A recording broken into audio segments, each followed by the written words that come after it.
Hi అండి. అందరికీ నమస్కారం. ఎలా ఉన్నారందరూ? బాగున్నారా? ఈరోజు వీడియో వచ్చేసి రేపు శుక్రవారము ఏకాదశి. కార్తీక మాసంలో వచ్చే రేపు శుక్రవారము చాలా చాలా మంచి రోజు. అందులోనూ ఏకాదశి. విష్ణుమూర్తికి, లక్ష్మీదేవికి ఇద్దరికీ ప్రీతికరమైన రోజు రేపు. ఎవరైతే లక్ష్మీదేవికి ఈ విధంగా పెట్టి పూజ చేస్తారో వాళ్ళకంతా లక్ష్మీ కటాక్షమే, అలాగే విష్ణుమూర్తి అనుగ్రహం కూడా కలుగుతుంది. వీడియోలోకి వెళ్ళే ముందు ఒక చిన్న రిక్వెస్ట్ అండి. గాయత్రి తెలుగు వ్లాగ్స్ ఈ ఛానల్ని కూడా సబ్స్క్రైబ్ చేసుకొని ఇలాగే ఆదరించండి. ఈ ఛానల్ లింక్ అనేది డిస్క్రిప్షన్ బాక్స్లో ఇస్తాను. చూసి సబ్స్క్రైబ్ చేసుకొని ఇలాగే ఆదరించండి. ఇప్పుడు మనం వీడియోలోకి వెళ్ళిపోదాం.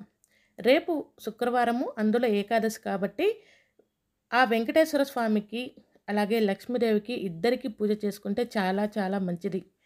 వెంకటేశ్వర స్వామికి గోవింద నామాలతో కూడిన పిండి దీపాలు తయారు చేసుకొని పూజ చేసుకోవాలి. ఆ తర్వాత లక్ష్మీదేవికి పిండి దీపాలు అలాగే ఉసిరి దీపాలతో తయారు చేసుకొని మనము దీపాన్ని తయారు చేసి పెడితే చాలా చాలా మంచి జరుగుతుంది. అలాగే సాయంకాలము సంధ్యా సమయంలో ఎవరైతే తులసి చెట్టు వద్ద కానీ లేదంటే దేవుడి మందిరంలో కానీ 365 ఒత్తులు ఇవన్నీ వెలిగించి పూజ చేసినా కూడా మంచిదే. ఈ కార్తీక మాసంలో ఈ నెల రోజులు ఎవరైనా 365 ఒత్తులు వెలిగించడం కుదరని వాళ్ళు రేపైనా కూడా వెలిగించుకోవచ్చు. ఎందుకంటే ఏకాదశి తిథి ఉంది కాబట్టి, అందులోనూ శుక్రవారము. ఎవరైనా మిస్ అయిన వాళ్ళు ఈ 365 ఒత్తులు రేపటి రోజు వెలిగించుకున్నా కూడా ఈ పౌర్ణమి రోజు వెలిగించిన పుణ్యం అనేది కలుగుతుంది. అలాగే ఉసిరి దీపాలు, పిండి దీపాలు ఇవన్నీ కూడా మనము రేపు వెలిగిస్తే మంచిది. శుక్రవారం కాబట్టి లక్ష్మీదేవికి మనము ఇంట్లో సాంబ్రాణి వేసుకున్నా కూడా చాలా మంచిది.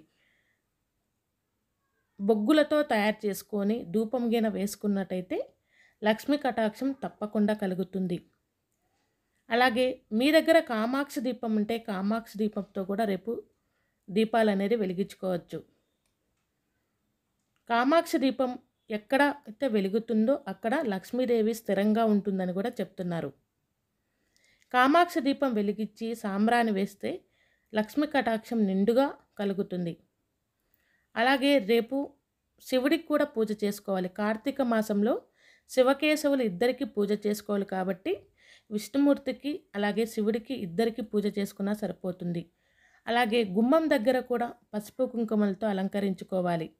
గుమ్మం దగ్గర ఎందుకంటే శుక్రవారము, అందులోనూ కార్తీక మాసం ఈ రెండు కలిపి వచ్చింది కాబట్టి గుమ్మం దగ్గర నిండుగా పసుపు రాసి బొట్లు అనేది పెట్టుకొని ఆ తర్వాత ఒక నిమ్మకాయ అనేది పెట్టుకోవాలి. నిమ్మకాయ అనేది కట్ చేసి పెట్టుకోవటం వల్ల మన ఇంటికి ఎలాంటి నరదిష్టి కానీ మిగతా ఎలాంటి దిష్టి తగలకుండా ఉంటుంది. కాబట్టి ఖచ్చితంగా మీరు రేపు శుక్రవారము నిమ్మకాయ తీసుకొని కట్ చేసి వీడియోలో చూపించిన విధంగా పెట్టుకున్నట్టయితే చాలా చాలా మంచిది. అలాగే ఆ గుమ్మం దగ్గర కూడా మీరు దీపం అనేది వెలిగించుకోవాలి. అలాగే శుక్రవారం కాబట్టి రేపు ఉప్పు దీపం వెలిగించుకున్నా కూడా చాలా మంచిది. ఉప్పు దీపము గుమ్మం దగ్గర కూడా ఒకటి పెట్టుకున్నట్టయితే లక్ష్మీ కటాక్షం తప్పకుండా కలుగుతుంది. సాయంకాలం సంధ్యా సమయంలో ఎవరైతే ఈ ఉప్పు దీపం గుమ్మం దగ్గర వెలిగిస్తారో వాళ్ళకు లక్ష్మీదేవి ఇంట్లోకి రావటానికి ఇష్టపడుతుంది. అలాగే రేపు ఆకాశ దీపం కూడా పెట్టుకున్నా కూడా చాలా చాలా మంచిది. అలాగే ఫస్ట్ టైం ఎవరైనా నా ఛానల్ని చూస్తున్నట్టయితే నా ఛానల్ని సబ్స్క్రైబ్ చేసుకోండి. అలాగే పక్కనున్న బెల్ ఐకాన్ ప్రెస్ చేసినట్టయితే నేను చేసే ప్రతి ఒక్క వీడియో మీకు నోటిఫికేషన్ రూపంలో వస్తుంది. రేపు ప్రతి ఒక్కరూ శుక్రవారము, అందులో ఏకాదశి కాబట్టి విష్ణుమూర్తికి లక్ష్మీదేవికి ఖచ్చితంగా కూడా పిండి దీపాలు అలాగే ఉసిరి దీపాలు ఇవన్నీ పెట్టుకొని పూజించుకుంటారని నేను కోరుకుంటున్నాను. అలాగే ఈ వీడియో నచ్చితే లైక్ చేయండి. అలాగే మీ ఫ్రెండ్స్కి కానీ రిలేటివ్స్కి కానీ యూజ్ అవుతుంది అనుకుంటే షేర్ చేయండి. అలాగే ఈ ఉప్పు దీపం అనేది మనము సాయంకాలం సంధ్యా సమయంలో గుమ్మం దగ్గర అలాగే దేవుడి మందిరంలో పెట్టుకున్నా కూడా మంచి జరుగుతుందండి. అలాగే రేపు 365 ఒత్తులు వెలిగించాలి అని అనుకునేవాళ్ళు ఉదయమంతా ఉపవాసం ఉండి సాయంకాలము అంటే తులసి చెట్టు దగ్గర కానీ లేదంటే గుడికి వెళ్ళి అక్కడైనా సరే ఈ 365 ఒత్తులు అనేది వెలిగించుకుంటే సరిపోతుంది. చాలామంది మిస్ అయినామని అని అనుకుంటూ ఉంటారు కాబట్టి రేపు వెలిగించినా కూడా మంచిదే. అలాగే పౌర్ణమి రోజు వెలిగించిన పుణ్యం కూడా కలుగుతుంది.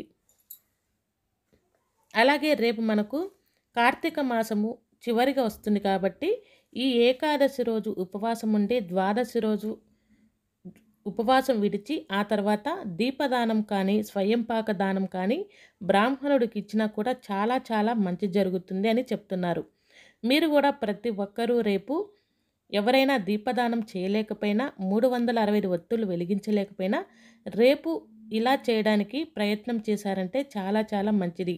ముఖ్యంగా సాయంకాలం గిన చేస్తే ఇంకా మంచి జరుగుతుంది.